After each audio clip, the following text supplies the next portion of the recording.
Hello everyone, আসসালামু আলাইকুম। আশা করি আপনারা ভালো আছেন।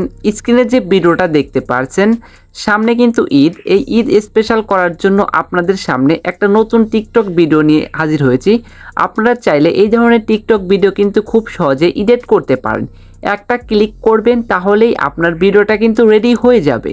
আপনারা যদি এই রকমের ভিডিও এডিট শিখতে চান, তাহলে স্কিপ না করে সম্পূর্ণ ভিডিও মনোযোগ সহকারে দেখবেন, তাহলেই কিন্তু আপনার এক ক্লিকে আপনার ভিডিওটা রেডি হয়ে যাবে। আপনাকে কোনো কষ্ট করতে হবে না। সম্পূর্ণ ভিডিওটা কিন্তু দেখবেন, তাহলেই কিন্তু আপনার ভিডিওটা রেডি হয়ে যাবে। চলুন কথা না বাড়িয়ে ভিডিওর এডিট শুরু করা যাক। সর্বপ্রথম আপনার ফোনে নেট কালেকশন দেবেন। নেট কালেকশন দেওয়ার পর টিকটক অ্যাপটা ইনস্টল দেবেন। টিকটক অ্যাপটা ইনস্টল দেওয়ার পর টিকটক অ্যাপটা ওপেন করবেন। টিকটক অ্যাপটা ওপেন করার পর আপনারা চলে যাবেন সার্চ বক্সে। সার্চ বক্সে যাওয়ার পর সোহেল রানা 9911 লিখে সার্চ করবেন। সার্চ করে দেওয়ার পর নিউতে যে ভিডিওটা আসবে, বা আপনারা প্রোফাইলে ঢুকতে পারেন। আমি এই নিউতে ঢুকলাম। ঢোকার পর দেখবেন যে লেখা আছে ট্রাই দিস টেমপ্লেট। এখানে ক্লিক করার আগে আপনাকে কাজ করতে হবে। আগে এই মিউজিকটাকে ফেভারিট করে নিতে হবে। প্রথমে আপনারা এই মিউজিকটাকে অ্যাড টু ফেভারিট করে নেবেন। আমার ফেভারিট ছিল, আমি আবার অ্যাড টু ফেভারিট করে নিলাম। তারপরে ব্যাগে চলে আসবেন। ব্যাগে আসার পর দেখবেন যে লেখা আছে ট্রাই দিস টেমপ্লেট। এটাতে ক্লিক করবেন। এটাতে ক্লিক করার পর দেখবেন যে নিচে লেখা আছে ইউজ টেমপ্লেট, ঈদ এসেছে। আপনারা কিন্তু এক ক্লিকে এই ধরনের ভিডিও তৈরি করতে পারবেন। আমি এখন কি করব, ইউজ টেমপ্লেট ইন ক্যাপকাটে ক্লিক করব। আপনার ফোনে কিন্তু অবশ্যই ক্যাপকাট অ্যাপ থাকতে হবে, তাহলে কিন্তু তৈরি করতে পারবেন। তারপরে ইউজ টেমপ্লেটটাকে ক্লিক করবেন। টেমপ্লেটে ক্লিক করার পর আপনার গ্যালারিটা ওপেন হয়ে যাবে। গ্যালারিটা ওপেন হওয়ার পর এইখান থেকে আপনি যে ফটো দিতে চান, আপনার ফোনের যে ফটোগুলো আছে আপনার দিয়ে এডিট করতে পারবেন। আপনার এখানে লাগবে হচ্ছে আপনার 24টা ফটো। আপনারা চেঞ্জ করে বারবার একই ফটো দিবেন, তাহলে ভালো হবে। মানে একবার এটা দেবেন, এটা দেবেন, এরকম করেই 4-5টা ছবি দিয়েই বারবার একটাই বসিয়ে দিবেন।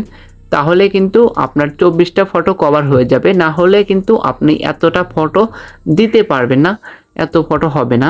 সেজন্য 24টা ফটো এরকম করে দিবেন। আমার কিন্তু 24টা ফটো হয়ে গেছে। তারপরে এখন ক্লিক করতে হবে হচ্ছে প্রিভিউতে। প্রিভিউতে একটা ক্লিক করবেন।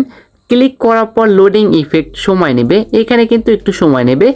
নেওয়ার পর দেখবেন যে আপনার ভিডিওটা কিন্তু এডিট হয়ে গেছে। এই যে টেক্সট দেখতে পাচ্ছেন, এই টেক্সটে আপনি অন্য কিছু বসাতে পারেন।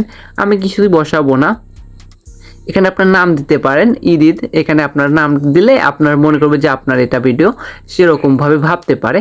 সেজন্য আমি ভিডিওতে কিছু দেবো না। এখন আপনার কাজ হচ্ছে এটাকে এক্সপোর্ট করতে হবে। আপনার ছবিগুলো দিয়ে কিন্তু আপনার ভিডিওটা কিন্তু রেডি হয়ে গেছে। এখন আরেকটা কাজ করতে হবে, এটা আপনার করলেই শেষ। এখন এক্সপোর্টে একটা ক্লিক করবেন। উইদাউট ওয়াটারমার্ক, আপনি যদি ক্যাপকাটের লোগোটা রাখতে না চান, তাহলে এক্সপোর্ট উইদাউট ওয়াটারমার্কে একটা ক্লিক করবেন। তারপরে আপনার ভিডিওটা সেভ হতে শুরু করবে এবং অটোমেটিক আপনাকে টিকটক অ্যাপে নিয়ে যাবে।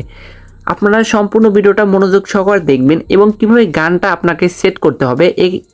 এই টেমপ্লেটে কিন্তু আপনার গান নেই। আপনারা যদি শুনে থাকেন, তারপরে দেখবেন যে আপনার ভিডিওটা টিকটক অ্যাপে চলে এসেছে। তারপর উপরে দেখবেন যে অ্যাড সাউন্ড লেখা আছে। এই অ্যাড সাউন্ডে একটা ক্লিক করবেন। অ্যাড সাউন্ডে ক্লিক করার পর আপনার এখানে লোডিং নেবে। এর আগে যে ফেভারিট করছেন মিউজিকটা, এই ফেভারিটে একটা ক্লিক করবেন। ফেভারিটে ক্লিক করার পর আপনি যদি প্রথমে যে ফেভারিট করেছেন ফার্স্টেই থাকবে 21 সেকেন্ডে একটা মিউজিক, এটাতে উপর ক্লিক করবেন। তারপরে এই টিক মার্কে ক্লিক করবেন। লাস্টে একটা টিক মার্ক আছে, টিক মার্কে ক্লিক করলে আপনার মিউজিকটা কিন্তু অ্যাড হয়ে যাবে। তারপর নেক্সটে ক্লিক করবেন। এরকম করে নেক্সটে ক্লিক করলে তারপরে আপনার ভিডিওটা কিন্তু টিকটকে পাবলিশড হয়ে যাবে। আমি ভিডিওটা পাবলিশ করব না, এর আগে পাবলিশড আছে, আমি কেটে দিলাম। এভাবে কিন্তু আপনি ভিডিওটা এডিট করতে পারেন। আজ এই পর্যন্তই, দেখা হবে পরবর্তী কোনো ভিডিওতে। এই পর্যন্ত ভালো থাকুন, সুস্থ থাকুন, আল্লাহ হাফেজ।